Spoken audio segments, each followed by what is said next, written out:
Hello everyone, this is Excellence, back at it again, and today we're going to do a wish list for Season 2 of Guilty Gear Strive, which is coming out on Friday, and patch notes will be released tomorrow, which is Wednesday, so just the day before we know what Season 2 holds for us. I just want to do this little chat, just to express what my feelings are, what my wishes are for the future of the game. And yeah, and as always, everything is unscripted, so bear with me if I get a little incoherent with my speech. So first of all, like, the most important thing, of course, is system changes, system mechanics, and that is going to be, for the most part, what will determine the overall feel and pace and balance of the game. So we already got a sneak peek at some changes that Season 2 will reserve for us. We know there's going to be an FD macro. We know some characters, at least like Gold Lewis, will get dash cancels from at least their normals, from what we saw. And we know also that apparently punches, so P buttons for all characters, apparently are going to provide a slowdown, more hit stop, if they are hitting counter hit. And these changes are very interesting. And I mean, the FD macro is just really nice to have. It really bypasses a lot of misinputs problem that a player can have in the fast paced environment of a fight. So just knowing that you can hit a button and you're automatically FDing, that's really nice to have. And about dash cancels, I mean, it depends if it's a universal change, if it's a change that only got applied to some characters like Gold Lewis. And I mean, it sure can make pressure for some characters better, like more unpredictable and more variable. And especially for Gold Lewis, I think that's really nice, because he's a character that deserves buff 100%.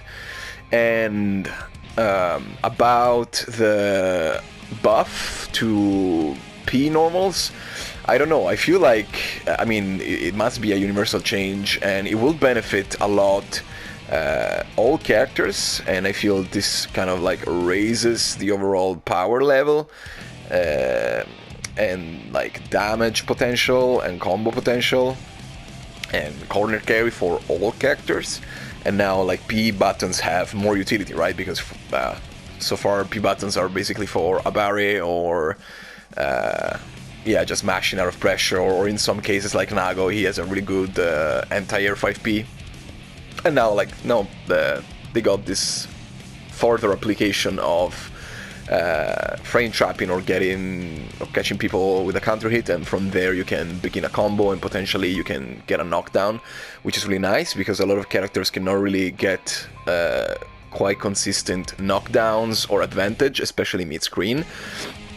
So for example, I feel like this is a problem that Angie has, and if he manages to catch an opponent pressing a button and he can hit 5P or 2P, I think 2P is his fastest button, and if he can get a slowdown and then maybe he can get like a 2D or a nice knockdown mid-screen, that would be really nice. And I feel like this is also really good for two characters, especially who have really great 5Ps, and I'm talking about Chip and Geo, because they have respectively the first and second fastest 5P in the game at 3 and 4 frames startup. So they are going to be very privileged in that, and they already are in many regards. But I feel like also, like, the top tiers, the higher tiers, like, they will also benefit more than the average due to this change, because they can just, they can get better knockdowns. They have access to easier combos from less committal starters, especially my main Nago, definitely top tier. And yeah, like, if I hit an opponent with a 5P now, I can get blood back, I can get a knockdown, without having to commit to riskier options, and that's really nice. But we'll have to see what actually happens, because all of this is still quite in the hypothetical realm, and we're going to know for sure what actually happens tomorrow. So now I would like to go over like changes, individual changes, and wish lists for each character. And just as a premise, I really do not have a clear idea of what changes are needed for every character, because I really only play Nago, and I've been messing around with Testament a bit, and I also try to play Geo a little bit, and I don't play Guilty Gear by a long time.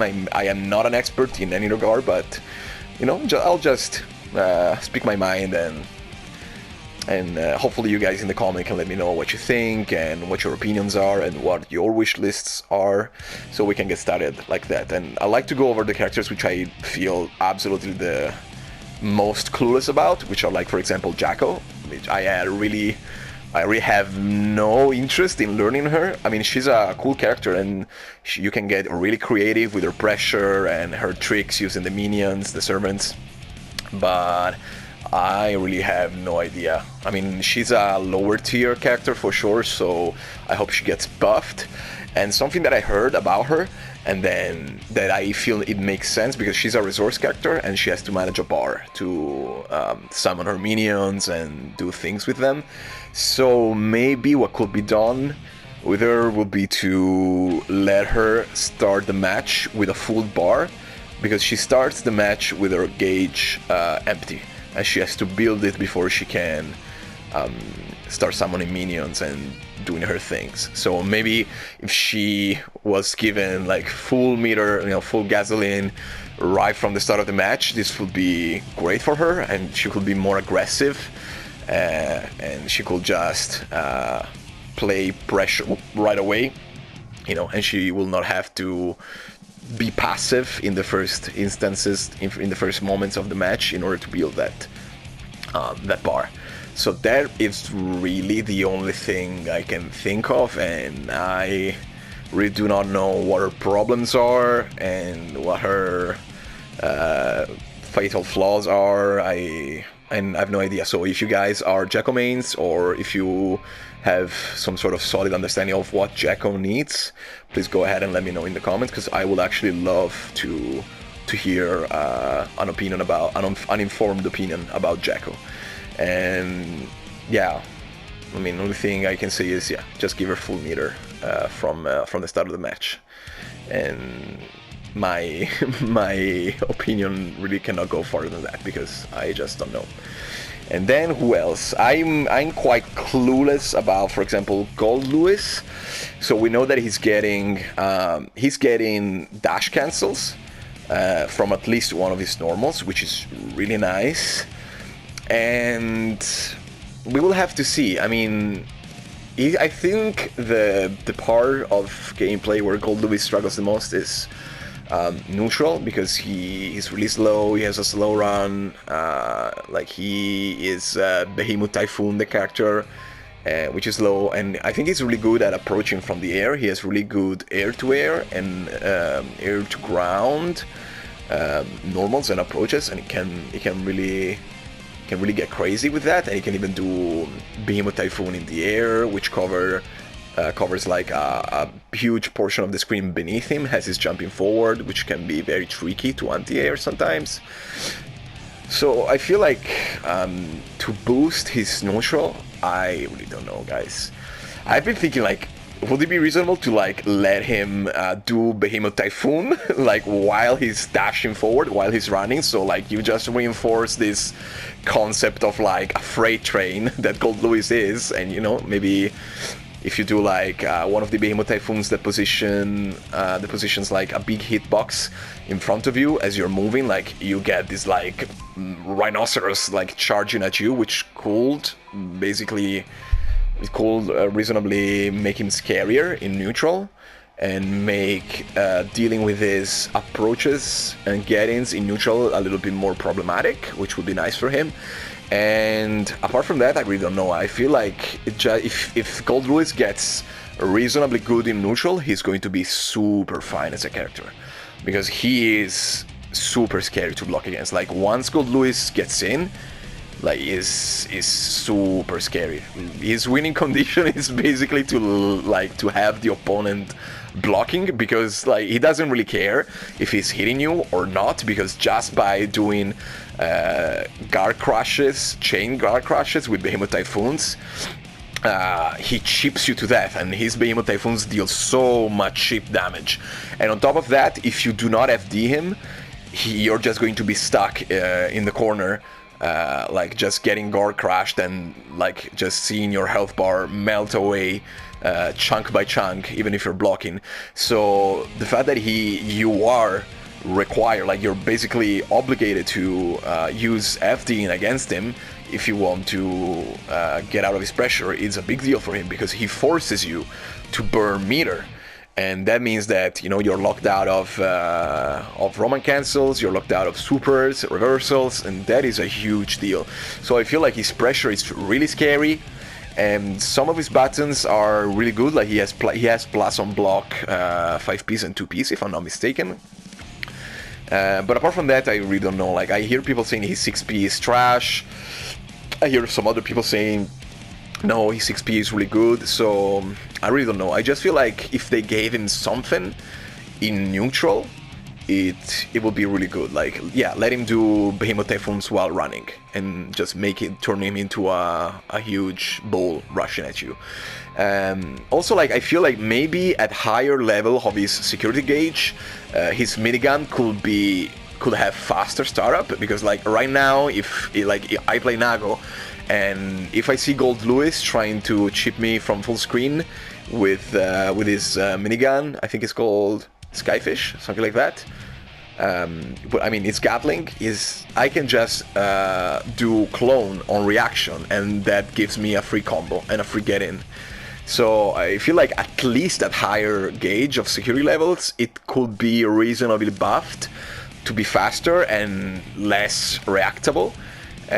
You know, just so to give him like some sort of threatening option at full screen, which can lock you down and yeah, chip you from full screen if he wants to get an easy kill from full screen. That would be nice. And I feel like his damage, of course, is super ridiculous and super good, and his combos are crazy. And so yeah, he doesn't struggle with that. And yeah, maybe also, I don't know, I feel like his drone, which it is his best option to cover neutral and to let him get in, could be buffed in some regards. I don't know, maybe let it move faster, or let him move up to full screen, or hell, I don't know, just if there could be a way for him to maybe do an input. I don't know what the input is to summon the little drone that goes around the screen, but maybe it could be given to him that he can decide when to make it explode. So he could do some very tricky setup, like maybe the drone, when it reaches full screen, it does not explode, but it bounces back from the wall, and so he stays on the screen for longer. Maybe this is only for higher security gauge levels, but then Gold Lewis can decide when to have it explode, and this maybe can improve his like strike throw game, because maybe when the drone is close to an opponent, or the opponent is like, oh, I have to block, and then Gold Lewis rushes in and he can get a throw, you know. Or maybe the opposite can be done, and Gold Lewis can have the drone detonate, and this puts the opponent in block stun, and from there Gold Lewis gets a mix-up. And yeah, and I just hope they really buff him, because I think Gold Lewis is a super cool character. Like, I just like look at him, I love his design, and I will really love to learn him, and I am planning on learning him, maybe just the basics after the next patch drops, because I really like him, and so I hope he gets more interesting. And this is like overall my biggest hope for the game is that within reasonable buffs and nerfs to the current characteristics of the characters, everybody gets something new, maybe even a new special move, and they just become fresh again and new, and there is new stuff to discover, new tech, just make all characters interesting for Season 2. Now, maybe Gold Lewis, like in the story mode, he uses like a big shield, and yeah, that could be done too. I mean, give him just a new special, give him a shield, give him something. Everything is good. So, who else I am quite clueless about? I feel like Angie, for example. I don't know, I feel like I really feel like the narrative about Angie is a little bit too exaggerated, at least in my opinion, because like just everybody saying, oh, Anji's trash, he's unplayable, and he's just non-existent competitively, and I really disagree with that. I mean, I could be built different, built wrong, whatever, I don't care, but I really do not think that Anji is as bad, like that bad as people say, because I've seen what a really good Anji can do, and it gets scary. It gets really scary, guys. I feel like where he struggles is to get good Oki, good advantage on knockdowns mid-screen. So maybe if they increased like by a bit the time it takes for an opponent to get up after he does Nagiha, I think it's called, his low Rekka, which gives him a knockdown, that could be really good for him, and he can set up his pressure properly without having to reach the corner first. So even mid-scream, he can actually set up pressure and Oki, and he can get his mix-ups going.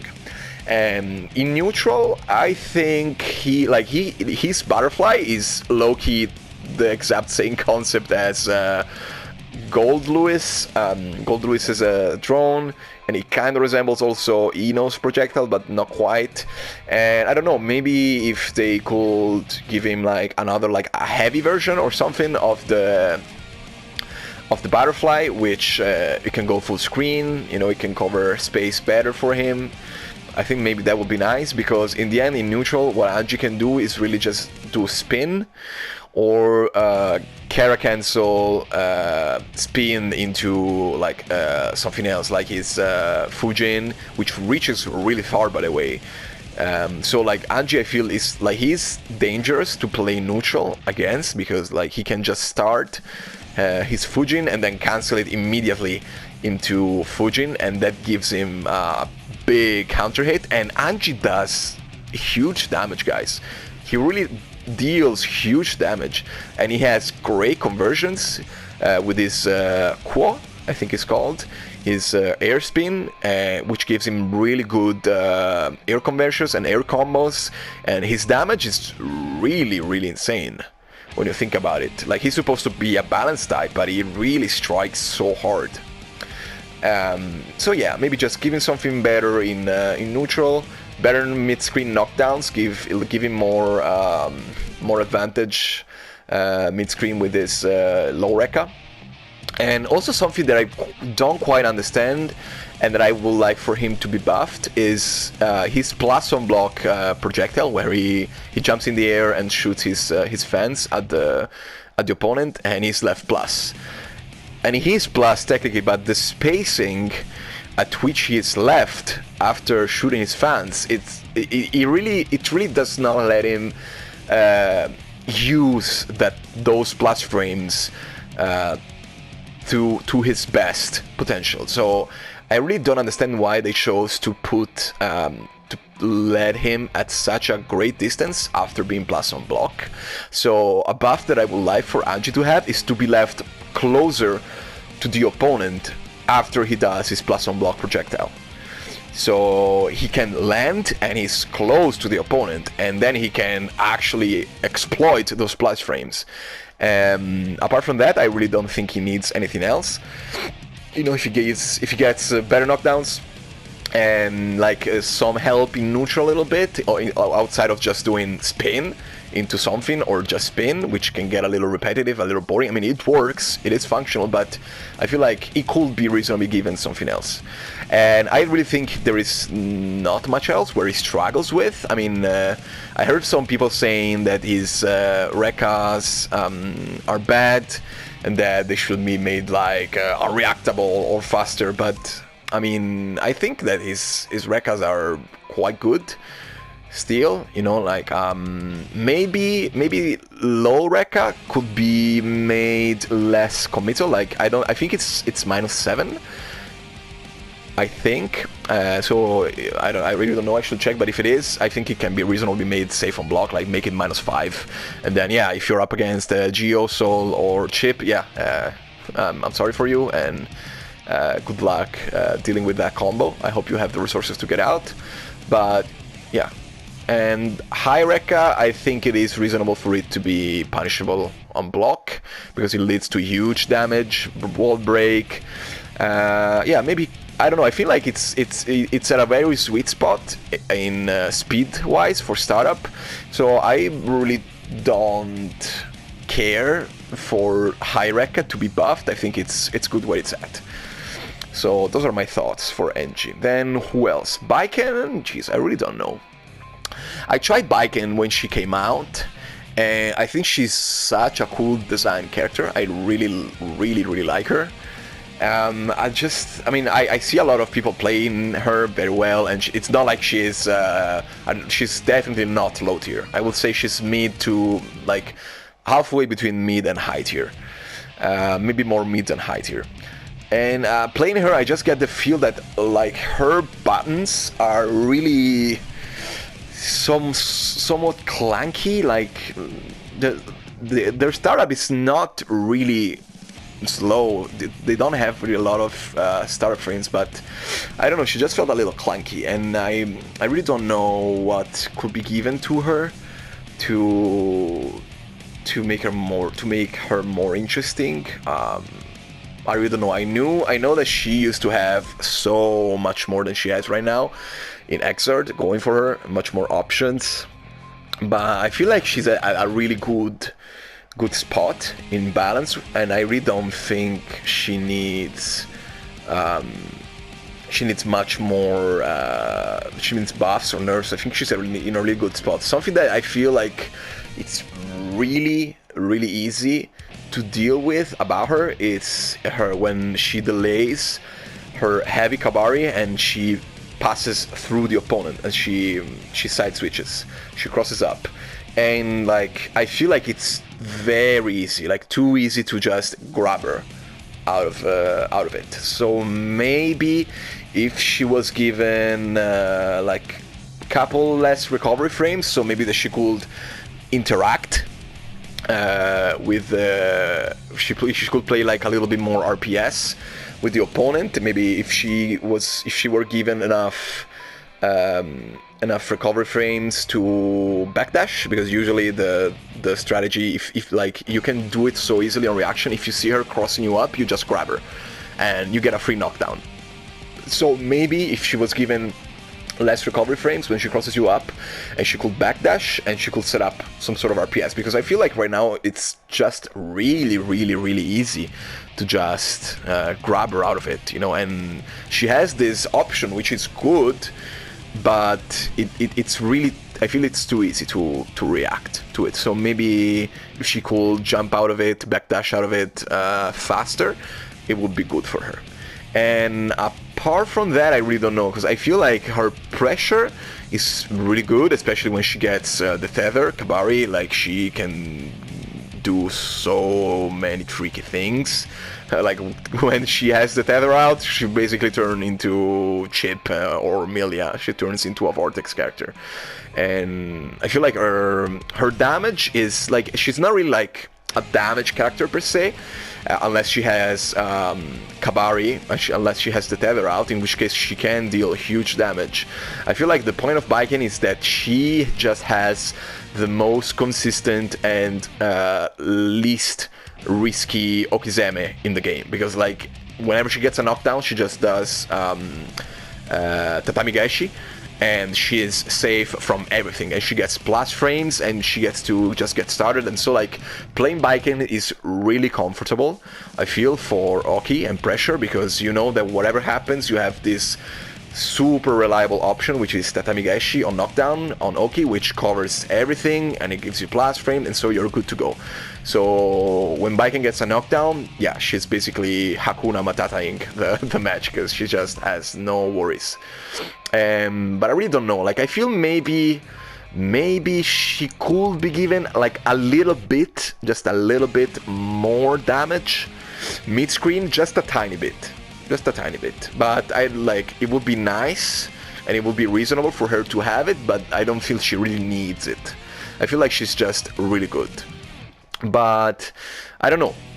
We should just see. We shall just see what happens with her. And yeah, I hope they give her something new. Like I wish every character got a new special, and we're just going to wait and see what Baiken gets. And again, I really don't know a lot about her. So if you guys know and have a better sense, a better understanding of what she needs, please let me know in the comment, because I'm really eager to hear from people that are more informed than I am about some characters. Then who else? We have Testament, which I have been enjoying a lot. Like I just love this character. Like they are so cool. Like I just love the design, and it's really good to have, for representation, to have a gender neutral character in the game. So I give Arxis props for that, and just like they look so metal.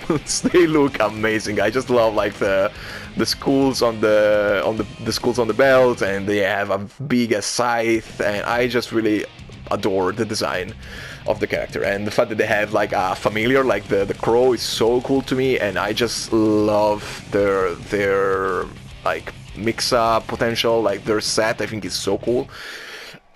Teleporting around, they can play zoning, they can play mid-screen. They struggle a little bit more maybe from up close, unless they have the stay state going, but I just really like Testament, and I've been messing with them, and I hope they get buffed, because I do feel like they should be buffed. So something that I feel like it's to a fault, they have slow buttons, like, and I understand that they are supposed to be a mid-range powerhouse with long buttons, but like I feel like a couple less startup frames on most heavy slashes and just far slashes and close slashes will be good for them as a general rule, because I do feel like they are a little too slow right now. And also, yeah, something that I want to talk about, and it applies to all characters really, who have weapons, is how about we just make it so that every character with a weapon has just the tip of their weapons disjointed, just the tip, just the last part of the weapon, of animation involving their weapons, should be disjointed. And this is just to prevent kind of like idiotical interactions on the screen, because right now like there's no real standard for it. Like there are some characters who have massive disjoints on everything. Looking at you, May, and I'm getting to you real soon. And then we have other characters who still rely a lot on spacing and positioning, and they have long range weapons. And maybe I'm playing Nago or I'm playing Testament, and I strike that sweet spot in spacing, so I am safe and I can go with my long range weapon like my scythe, my big ass katana, and I swing, and then and May swings her anchor, and even like the whole body of my scythe or my sword have a hurt box on them, and so, but May doesn't on her anchor, so I get damaged because since an anchor hit my sword or my scythe, the character gets damaged, and I feel like that is so tilting. Like I feel that's so unnerving to me, and so I will just like it for this to be standardized. And I'm not saying that like Nago should get disjoints like Ram has on his normals, or even Testament. No, because those disjoints of that level are absurd, and they should not be in the game in that way. You know, at the very least, not on far slash. Like heavy slashes, I think it's cool if they are completely disjointed. But regular fire slashes and like 2Ss, no, just no. So let's either standardize and let everybody has full horde boxes on it, or let's make it reasonable and let's give like characters with long range weapons their deserved edge in combat, and make at least just on 2Ss far slashes and like jumping S's, make just the tip, the last part of the weapon, the edge of the weapon disjointed, so that we can prevent this kind of stupid interaction where like a character hits with his hand my sword or my scythe and I get hit. you know. And this, I don't think this will impact like counterplay. Like for example, you could still hit with your 6-piece Nago or Ram or Testament if their positioning is not really spot on, but it will just prevent some really stupid interactions in my opinion. So I just wish the tip of all weapons, at least on 2S's, just moves involving S buttons, got the last part of the weapon disjointed, just that, like the very last part, and that will fix a lot of stupid interactions. So going back to Testament, I feel like, for example, like her 2S far slash have a full hurt box on the scythe, and again, so make it so just the last part is disjointed, just the very last part. And then, like, if I'm not mistaken, her 5H and her 6H are fully covered in hurt boxes. And what the hell? So she has this huge scythe, but she can get hit out of it too easily, you know. And I get that, like, her 6H is like their 6H is like a DNF dual move. I understand how crazy that is, and like the amount of screen it covers is really crazy, but just let them have it. Okay, let them have that advantage. So I really don't see why, if Nago can have a fully disjointed 5H or 2H and 6H, and same goes for Ram, I don't see why Testament cannot have it as well. So I wish really bad that their 6H got fully, I mean not fully, but way more disjointed, because 5H, it is already disjointed, and that is really great. But yeah, I feel like 6H should get disjointed, because 5H and 2H are disjointed, and that's really, really nice. But yeah, no, 6H, you wanted Arxis to give them a huge swing, which has a lot of startup. It's 25 frames of startup. So make it like, don't hold back, go all the way. Make the red part of the scythe, make the blade of the scythe fully disjointed, and then you can keep the horde boss like on the pole, on the handle of the scythe, on the whole length of the pole. But the blade, the red part, it should really be disjointed, because there is no reason to give them such a colossal move and make them into this big mid-range powerhouse and then hold back at the last minute and cover the blade in a hurt box. So that is something that I feel strongly. And 5H and 2H are good because they are fully disjointed, as they should. And something about 2H though, I feel it's such a niche move. Like, it really has little use outside of combos, and specifically like mostly counter hit combos, because it is super slow. It is 23 frames of startup. It is disjointed and it reaches quite far, but yeah, it's so slow, too slow. And it's not even a low. Like, if it were a low, I could understand. Like, you have a big disjointed far-reaching low, like kind of like Baiken, that is cool. I can get in on that. But so Baiken has a 2H low, so give Testament the same. It is low and it is disjointed and it is far-reaching, but like, then why it is a mid? Like, it makes no sense. Like, I really don't understand. So I wish 2H became a low, you know. And also about Baiken, just a quick note, I heard people saying 2S, Baiken's 2S should become a low, which is kind of crazy because it reaches so far and it's quite fast. But you know what? Yeah, let's give Baiken a low 2S. I don't care. You know, there is crazier stuff in the game going on. I think Baiken can have that long range to 2S hitting low. So yeah, so for now, Testament we have, yeah, make 6H at this joint, make 2IH either much faster, like I'm talking about, I don't know, 18 frames, something like that, 19 frames, and or make it into a low. Okay, like that move is too situational. Let's give that move some more utility. And then what else about Testament? I feel like their teleport could be a little faster, because I feel like it's very, like, the startup. I get that it's like, it, you know, like, it's not like Nago. Like Nago, people talk about Fukyo as if it were a teleport, which is not. Okay, teleport is what Testament has, because when Nago does Fukyo, it's not like his push box and horde box disappear from the screen and instantly reappear in a completely different point of the screen. They move really fast, but they move. So the horde box, it's still there and it moves fast, but it doesn't disappear. It is still there.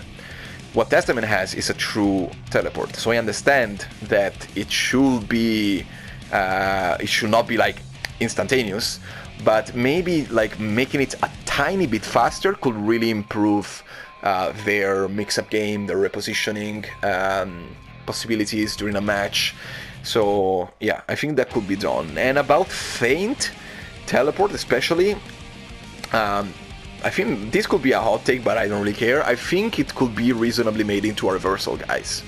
Honestly, like it already has invincibility frames, which are very like hard to time to avoid something, but I really don't think it would be that much of a big deal if Testament were given a reversal in Feint teleport. And that is why, and that is simply because they don't really get anything out of it. I mean, they will make the opponent whiff, but you know, there are far dangerous things out there as reversal options, and what they will get from it is simply to play a little RPS gains after the Feint teleport makes the opponent whiff, and depending on what the opponent was choosing to attack with, they can play RPS, because if the opponent was choosing like a highly committal move like a heavy slash, then yeah, it's a punish. But if the approach was more cautioner, like more cautious, and they approach maybe with a 5k, a 5p, then you get to play a little bit of RPS, and that can be interesting. And I really feel like yeah, they already have an actual reversal in their Calamity 1 super, but I feel like they will become such a much more interesting character if they were given like this interesting, unique whiff generator, if Feint teleports were made into a reversal. If it had invincibility from, maybe, you know, it doesn't even need to have invincibility from frame 1. It could be like from frame 3, or yeah, frame 3 probably. Maybe so you could still argue that it could be grabbed. I feel like that would be reasonable. But even if it were frame 1 instead of frame 3, I really don't see a huge deal about it. And they will be a much more balanced characters, especially defensively. Also something else, I don't know if this is a problem of Geo and other very short characters specifically, but Testament's 5p hits very high, to the point where, for example, if you are facing Geo and you are like point blank distance and Testament hits 5p, they will not hit Geo. And I don't know if this happens, this interaction also occurs with other characters, but maybe let's lower Testament's 5p's hitbox a little bit so it catches shorter characters, because it is problematic for sure. And apart from that, I really don't know. I feel like their how's it called, Arbiter Signs special, they are too quite situational and are heavily relying on conditioning to be used effectively. So if they were made a little bit faster too, that would be great. Just like 2 to 3 less startup frames on both versions, I think it would be already be better. Because they can be backdashed out of, they can be jumped out of. I know the tracking is not great, so, and they are very committal. Like if you block Arbiter Sign, Testament is screwed, because they have a lot of recovery frames, and I feel like they have way too many recovery frames on block right now for the utility they give to Testament. So either make it far less committal or faster, like much faster, because something's gotta give. Because I feel like the community of Testament players right now kind of agrees that Arbiter Sign is borderline useless. So either make it a less committal option, less recovery frames, or make it more effective, so faster, significantly faster, or I don't know, just make it both faster and less committal. I really do not mind. Yeah, and apart from that, I feel like Testament is really fine. Something else that I feel like it could make them more scary for pressure is if they will let Crow be fired from the air, but that might be maybe too much. I don't know. I feel like it could be implemented, but I don't know. I guess we'll have to see how that plays out. But I feel like they could try it out. At least they could try and make it so that Crow can be fired from the air. And also something that I've been thinking about is because right now, like, blocking Crow is not really super scary, right? Because I mean, they get a free hit if they touch you once you have the stain on. But like fighting Testaments, I never, like, especially like mid-screen, I really never feel threatened, you know, like the way I feel like against other characters. And even if I get hit with the Crow, like, I always think, okay, big deal, like they're going to try and do Arbiter Sign on me and they get a knockdown, but that's not so bad, you know, it's not really, doesn't do a lot of damage, it's committal, so if I block it, they're screwed. And yeah, what they're going to do, they're going to keep firing skulls at me, and at one point they're going to do teleport, and that's quite reactable, so I'm always feeling quite comfortable thinking that, okay, if they do teleport, I feel comfortable that I can react. So I really don't feel particularly threatened by Testament a lot. And I feel like if you give a character like a multiple step game plan, you know, for example, like Testament, like Jacko, who else? Yeah, mainly I'm thinking about Testament and Jacko. Yeah, those two characters. Faust to some degree, but Faust is a little different. Like, so like when I'm talking about multiple step game plan is Testament, to get their game plan going, have to put out the fireball and the succubus, and so that's step one. Then they have to hit you with Crow, so they have to do another special, and that's step two. Once they stain you, they have to potentially either hit you or fireball again, and that will be step three, by hitting you and getting their pressure started at the best of their potential. Or like there can be more steps, because if they put stain on you a first time, then maybe step three is to fire another fireball, and at that point it is scarier, because they can teleport at you or they can fire another Crow at you. But you know, it's multiple steps, and this really fragments the threat of Testament when you're playing against them. So I feel like if you're fragmenting their game plan like this, they, like, when they manage to set everything up correctly and successfully, they should be much more threatening. And this also applies to Jacko. For Jacko, I have no idea how that could be achieved. For Testament, I feel like they would be actually scary to deal with, even from afar, if they could stack multiple charges of stain with the Crow on the opponent. I feel like 2 charges would be good, 3 would probably be too much. So like if I were to give them this buff right now for Friday, I will give them 1 more stackable charge of stain.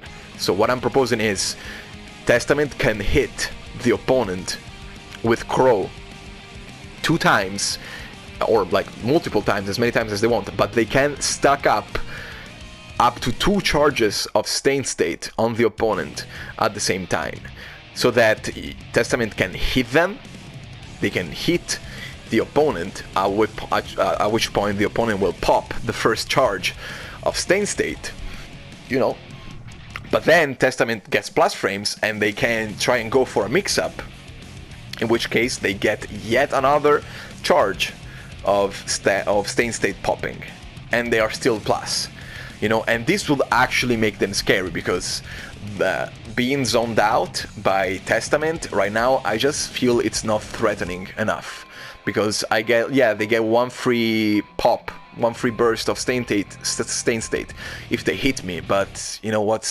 I really don't feel threatened by it. And also I feel like a second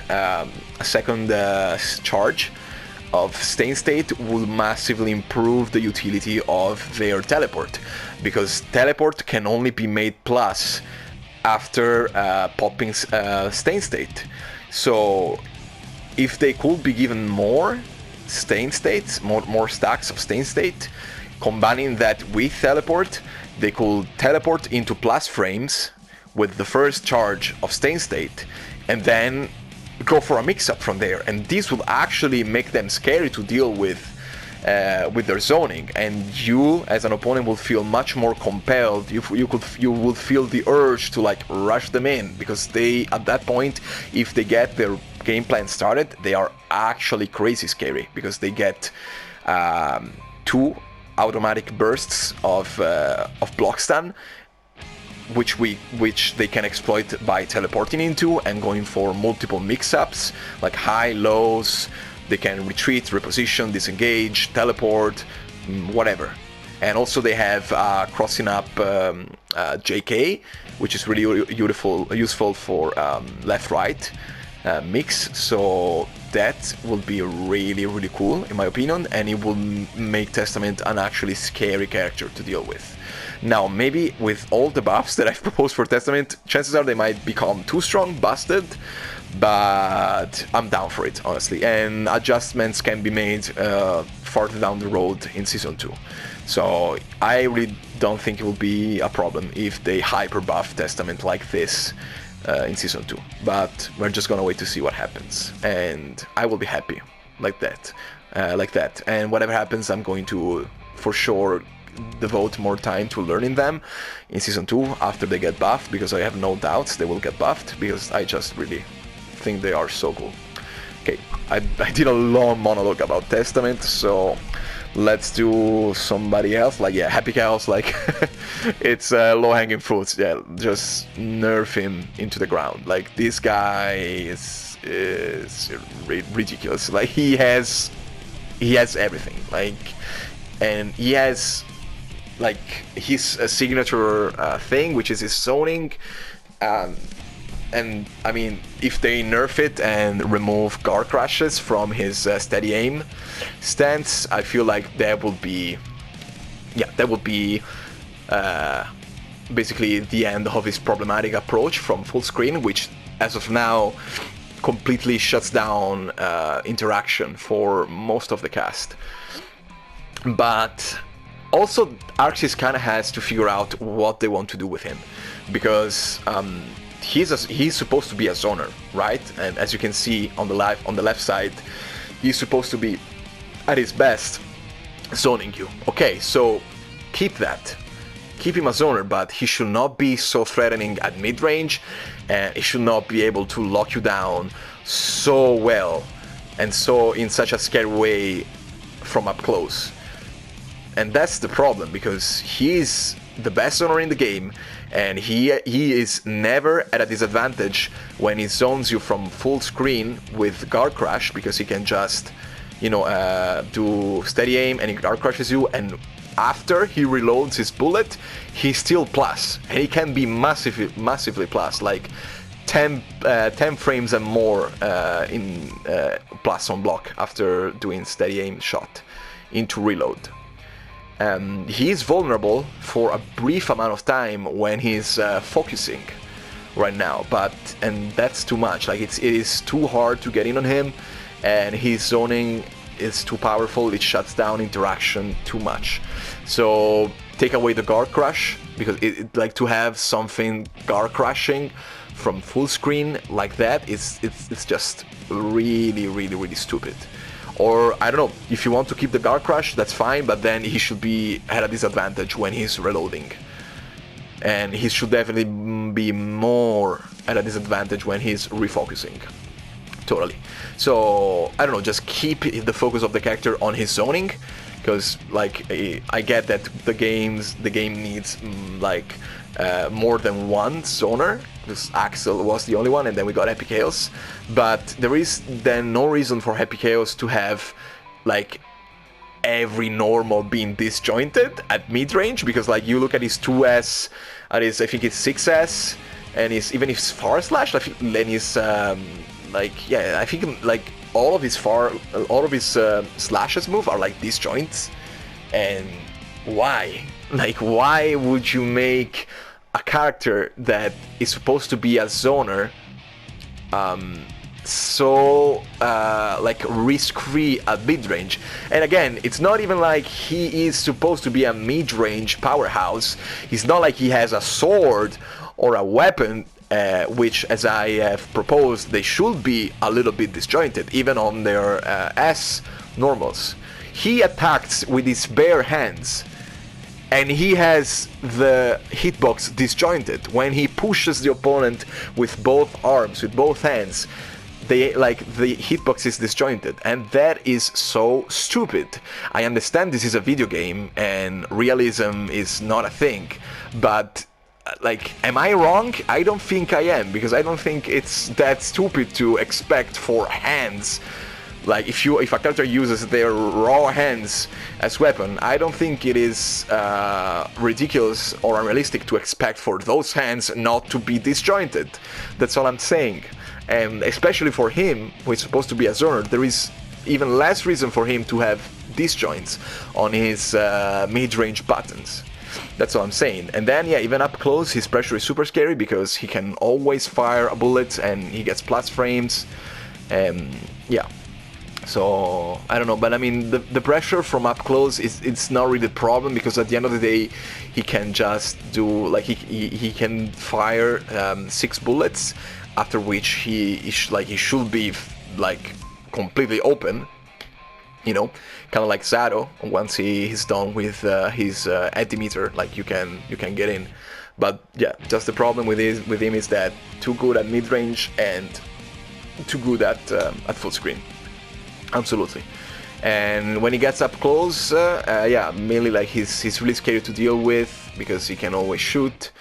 And I don't really know how exactly I will nerf his close range game, but I feel like, yeah, like he has a couple of stupid privileges on his zoning, and like what really tilts me the most is his mid-range game. And all of his disjointed moves. So yeah, he's going to get nerfed for sure, and we're just gonna have to wait and see what happens. So next, I would like to talk about Zato, which I feel like super top tier. Like, this character is ridiculous, and I do want him to get something new, of course, and more interesting stuff in next season. But I feel like he should be overall nerfed. And the reason is that he is such a dominating character in neutral. Like, he has defensive options, he has his barrier, his shield, then his pressure is just ridiculous, you know. And I feel like the eddy gauge mechanics should be toned down a bit, because I think that for how good Eddie is and for how much he can do with him, I feel like the bar really regenerates too fast, and it is too easy to rebuild, and yeah, and he either uses too little of it with every time he summons Eddie, and he has just so many ways to regenerate it, and I think it's too much. Also, considering the fact that Zato gets crazy damage, even mid-scream, you know, like when Zato does those combos, which I think he does 2S into 2H into Frog, and he keeps picking you up from the ground and comboing you, and he can get like 70% or 60% damage on like characters like Nago. Yeah, I think for how scary his neutral is, and for how scary his pressure is, he should not really deal that much damage.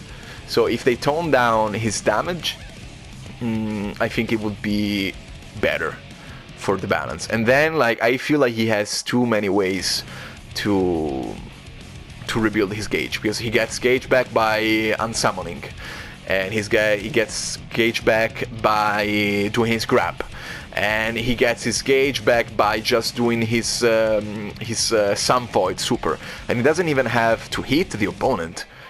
keep that in mind. He just has to spend 1 bar and he gets 1 full bar of Eddie, and he's going to open you up and he's going to break the wall and get another free Eddie gauge back. And that is just like Zato's advantage. I feel it's, as of now, it's a little bit too loopable, you know, because when Zato has just 1 bar, he can loop his pressure into plus frames with some void, which also replenishes his Eddie gauge, and yeah, and so he just keeps looping you. And then if you are afraid, if you're deciding to stand your ground and blocking, yeah, he grabs you, he gets replenished. And it's not like he has some kind of penalty, you know, for mismanaging his gauge like Nago. It's not like he's risking to explode and dying if he uses too much of his gauge, if he doesn't replenishes, if he doesn't go for grab. So I feel like right now he has too much going on for him and for no cost, and it is just too easy for him to regain the bar and loop his pressure into wall break, into more super, into more free gauges of full gauges of Eddie. So yeah, and also his damage, I think, for his archetype, for what he can do, is a little bit too high. So there's that, and I get that a lot of people may disagree with me, but yeah, you can add me and we'll fight and we'll disagree, and that's the nature of the FGC at the end of the day. So no problems with that.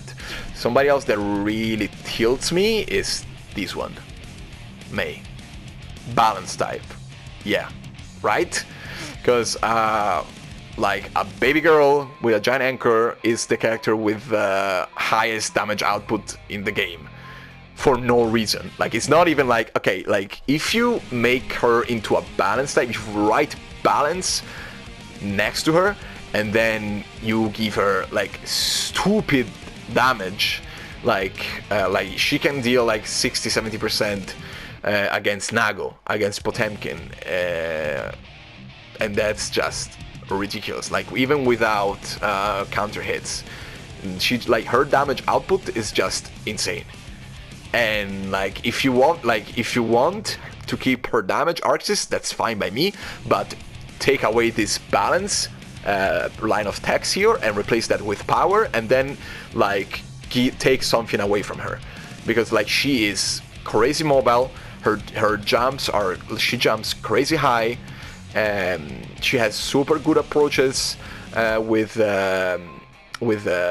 how's it called, with Totsugeki, and everything she has is disjointed, and as I said, that really tilts me. So okay, keep the disjoints on H normals, that's fine, that can be good for everybody. I understand she has a big anchor, but on her S normals, yeah, no, you like keep a disjoint only on the tip, but most of the weapon should be covered in a horde box for S buttons. And this character is just crazy because she's not balanced. She's not balanced at all. You want to make her balanced? Okay, then decrease her damage significantly. I'm not talking about a little bit, no, decrease her damage significantly, and then she's balanced. Okay, because she is mobile, like it's not like she has like crazy mix-up options. It's not like she's a vortex character, but she's very mobile. She jumps crazy high, like she has great disjoints, but her damage is too much, way too much. So lower it with a capital L. And then if you want her to be a high damage character, that is super fine by me. I just want like the design of the character to be consistent. So label her a power type, and if you want to keep the damage, fine by me, but maybe make her jump way more stabby and make her way less mobile. Maybe I don't know, like she has a big anchor, so I don't know, slow down her run by a little bit. I don't know, but no, she's not balanced at all. And I feel like really the easy fix will just be to lower her damage by a lot. No, I mean not a lot, okay, maybe not a lot, but by a significant amount. And then the only other thing that I will want for her is for Totsugeki, the light version, the S version, to be a little less advantageous on block, because right now it's -5, and for the distance it leaves her at, that's too much. That's too much advantage for the spacing she gets out of it. So like this is an idea that I heard from KCK, and I think it's a really good one, so credits go to him. And yeah, make S Totsugeki like -7, -8, something like that. Because -5 is too much, I think, right now. And apart from that, she's good, but just significantly lower damage, -7 or 8 Totsugeki, S Totsugeki. Everything else, she's fine. I don't care. I mean, her grab kind of